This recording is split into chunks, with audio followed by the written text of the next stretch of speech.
clinched it with winning about 2 weeks ago. Kevin Harvick won in Texas, so eventually he also clinched it. So Truex stays at the number 1 spot for the last two weeks. Kyle Busch stays in the number 2 spot for the last 2 weeks.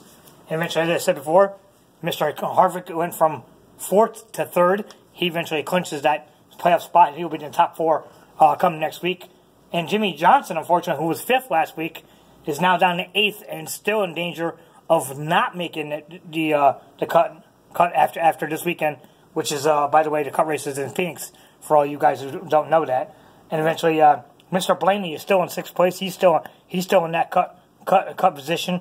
Danny Hamlin went up to 5th place from 7th place last week, but he's still in danger of being cut after the race this weekend. And Chase Elliott went from 8th to 7th and still in that cut position, because the bottom half of the top 8, which would be from 5 down to 8th, will all be eventually in the cut category. So that right now it looks like Johnson, Blaney, Hamlin, and Elliott will be the ones that eventually in JFK's getting our camera a little closer. So eventually all those guys are eventually could be all done after this weekend. And eventually the Xfinity race, a little bit of a shake-up there too. Now one of the Sauer brothers now is in 1st place. He was in 3rd place last week. And eventually he didn't, I don't think he clinched, nope, nobody clinched in the Xfinity race this week. So eventually it's all up for grabs. But Sauer is in 1st place going into their final race, which is also in Phoenix. Eventually, last week's points leader, Alligator, went all the way down to 3rd place. So he's getting pretty close Alligator. to that. I call him Alligator. He's down in 3rd place, so he's pretty close to that cut race there. Getting kind of close there, buddy. Bryant eventually only went down 1 spot to the 2nd spot, so he's not in too bad a shape. Eventually, Poole is still hanging on to that 4th spot, which is that final spot also in the Xfinity race. Tiff, as I call him, folks, still hanging on to that 5th spot. He's still in danger of being cut after this weekend. Reed went from 6th place down to 8th place. He's also in big danger of being cut this weekend as well. And Hickman, as I call him, still in that 7th place. You're still in danger, buddy. And Cluster moved up 2 positions to 6th place. The Colonel? The Colonel, yes. Colonel Cluster. Well, eventually the Colonel is going to get possibly cut because he's still in that danger of being cut places where he went up to 6th place from 8th place last week. Still in those dangerous spots, guys. Eventually the dangerous spots in the Xfinity races, guys, are Tiff, who's in 5th. Colonel Cluster, as me and JFK call him, in 6th. Hickman in 7th. And Reed in 8th. Those guys are still in danger of being cut after this weekend. In the Truck Series, not much of a really difference, really, except for the Sadler, the other Sadler brother, did clinch the playoff spot, so he will be in Miami to go for that championship next weekend. But Bell still holds the points lead. He's still number 1 from last week, and he's number 1 this week too. So he's in good shape. Sadler, as I already said, clinched it for next week. So he's in 2nd place, but he'll stay in that playoff hunt. Kraftman still in 3rd place. He still has a pretty good shot. Also, he was also 3rd last week as well. Rhodes, who's now in 4th place, he was in 4th place last week. He's now in 5th place, so he's in danger of losing his spot. And Sidrick, I've been told is how they pronounce that one. He was in 5th last week. He's now in 4th place. So him and Rhodes switch positions. Hopefully Rhodes can be switch it again, and end up in that final 4 in the truck race. And eventually Nemechek is still in 6th place, still in danger of getting cut and not making the championship qualifying. Briscoe is now in 8th place. He was 7th place last week. He's still in danger of being cut. And Gala is still in bad position there.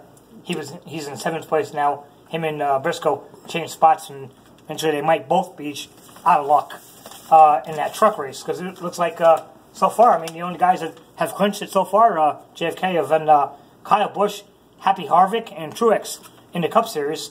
Nobody in the Xfinity race. Eric Jones, who wasn't a playoff contender, won Texas last week. So who's left in the Cup? Right now, everybody's still left right now. But right now, the only ones that, like I said, the only ones that clinched right now are Kyle Busch, Harvick, and Truex. All will battle for the championship next week.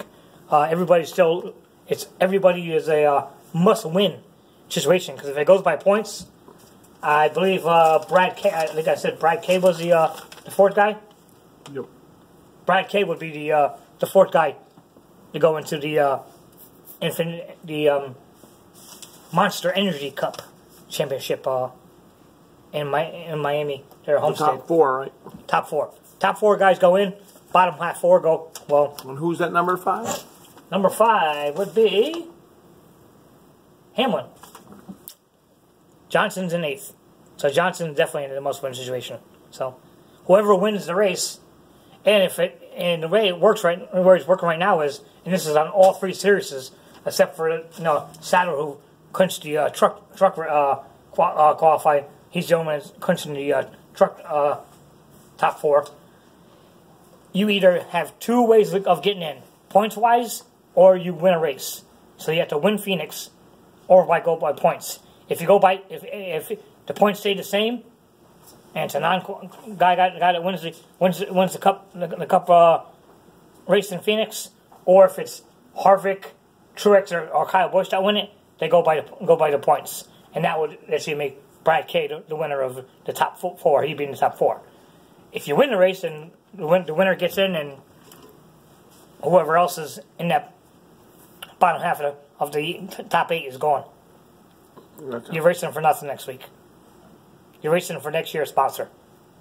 So it's going to be interesting. And all 3 series are like that. You got to win to get in, or you're basically racing for nothing next week. So it's going to be interesting. Come Phoenix time. So who's your pick for this race? You know what? I'm going to go with desperation here. I think Brad K's going to win it. Oh yeah. Because he's right now he's got to make sure he beats out the other 4 guys. So I think he's going to push that envelope just a little bit harder, because he knows he's in that 4th position. I think he's going to push the issue. I mean, I think Jimmy Johnson will be up there, maybe the top 5 possibly, but we'll have to wait and see, because I'm not sure how good Jimmy Johnson is in Phoenix. I really didn't look to see who the Phoenix big boys are, but I think those guys definitely. I mean, I'm gonna go out of the box here this week. I think right now, if you look at the Brad K's got a good shot of winning Phoenix. Johnson, I think, has a good shot. Hamlin has a good shot. Blaney and Elliott, I think, have no shot. No shot. You put them against those 3 guys, and I don't think. I mean, if I'm in the bottom half of that 4 fighting for the last spot, I mean, I'm pushing it. And I think right now, if they push it, Elliott, I don't think has the the qualifications or the backbone right now to push those other guys, and I definitely don't think Blaney does. I think both of those guys right now are in it for just by a prayer. But I think Brad K is the odds-on favorite out of the bottom half of that top 8. I think Jimmy Johnson's going to win. Think Jimmy Johnson's going to win? Yep. That's a possibility. I mean, like I said, I don't know how good Jimmy Johnson is, but it's a must-win. So I mean, if Jimmy Johnson, if you go by, like I said, you go by the points, and Johnson's gone. But Johnson, like I said, I don't know how good he is in points-wise, in Phoenix, but it's all must-win for it. All 3 series are must-wins. So I mean, we got, like I said, 2 more weeks left here, and it's Phoenix and Homestead next week. So. All right. Alrighty, folks. Eventually, we're gonna let you guys go. I just want to say Happy Veterans Day tomorrow to all those veterans. So make sure if you see a veteran tomorrow, or you know a veteran, hey, feel free to say thank you for your service. Even if they haven't been in a war yet, hey, that's okay. They're still doing what they need to do for their community and for the United States. And eventually, once again, I like to say, hey, what can I say to the Performance 3 and the Performance 3 girls, helping others when the elders won't. And eventually, big shout out to them. And eventually, like I said, happy Veterans Day to all those veterans out there, whether they are veterans from the past or the future. It doesn't matter. You still deserve everything, every good thought you can get. Happy Veterans Day from Sputter and Frank and JFK, and eventually JFK. You got a couple things to say? All I have to say is that was Sputter time with Sputter and Frank in the NASCAR news. Until next time, see ya.